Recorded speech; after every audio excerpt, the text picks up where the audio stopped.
Hey guys, very exciting news in this video here. Two massive announcements coming here. We actually have Pixar Pier just moments away from being released, and on top of that, just a few hours ago, Disney announced a brand new attraction coming to the pier on top of all that. Not just an update, but a brand new attraction. So stay tuned for that. Now, before I jump right into all the changes here, I just briefly wanted to talk about the pier in general and how it even came about in the first place. Why do we have a Paradise Pier over in California Adventure? Now, just a really brief 50-second little history lesson here, which is I find really interesting.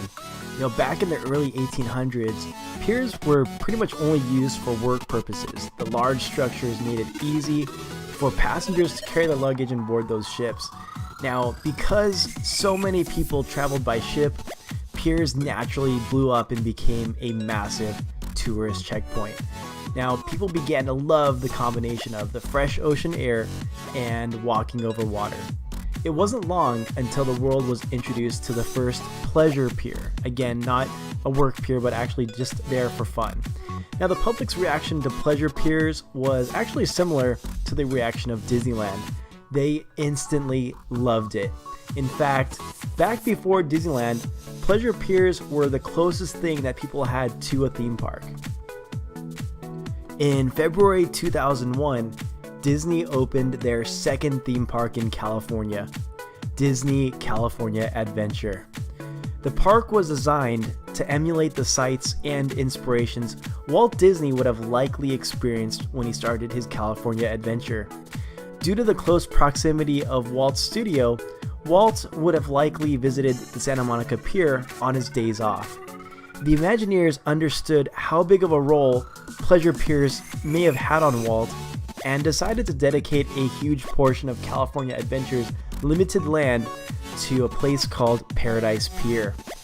Over the years, California Adventure has undergone many changes, most of which have been an attempt to bring more Disney movies and characters into the park. Paradise Pier was no exception. Enter Pixar Pier. Some of California Adventure's tallest and most iconic attractions just went through major changes. Let's go ahead and talk about them. First on the list, we have Mickey's Fun Wheel. Mickey's Fun Wheel will now feature 24 different Pixar characters, one on each gondola. The wheel itself appears to have an updated paint job as well as several new, very cool lighting effects. The ride itself is virtually the same.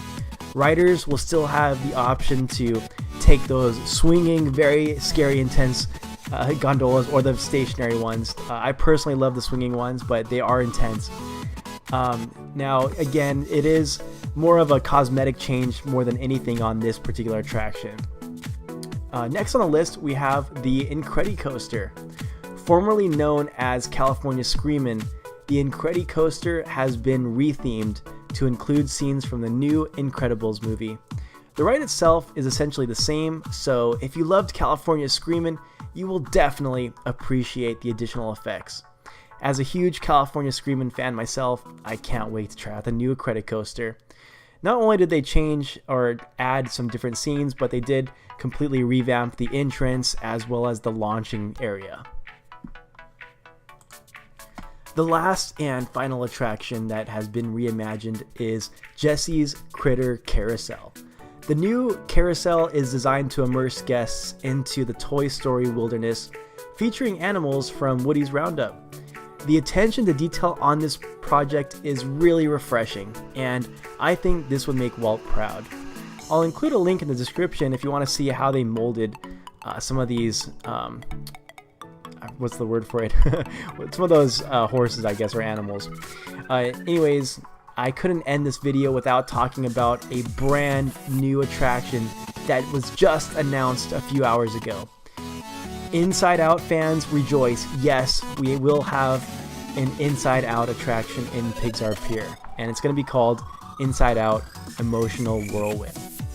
Anyways, we don't really have a whole lot of information on this one, but based on the concept art, it looks like it's going to be a virtual clone of an already existing attraction called Flix Flyers. In case you don't know, Flix Flyers is an attraction in the Bugs Land. I actually used to operate that ride back when I used to be a cast member. Anyways, it's basically kind of like Dumbo. You can fit about 4 people in each gondola, and it kind of circles around, and you kind of get some nice views and some nice fresh air with that. In terms of where the Inside Out Emotional Whirlwind will be located, they are, I believe they actually announced that it will be located where the Maliboomer used to be. That's kind of that, kind of like a mini Supreme Scream attraction that they used to have. It's kind of near the Symphony Swings. So anyways, that is super cool. I'm very excited for a brand new attraction in the park. And as always, hit that like button if you enjoyed my content here, and subscribe if you want to see more. I hope that you guys take care. This is Ops, signing out.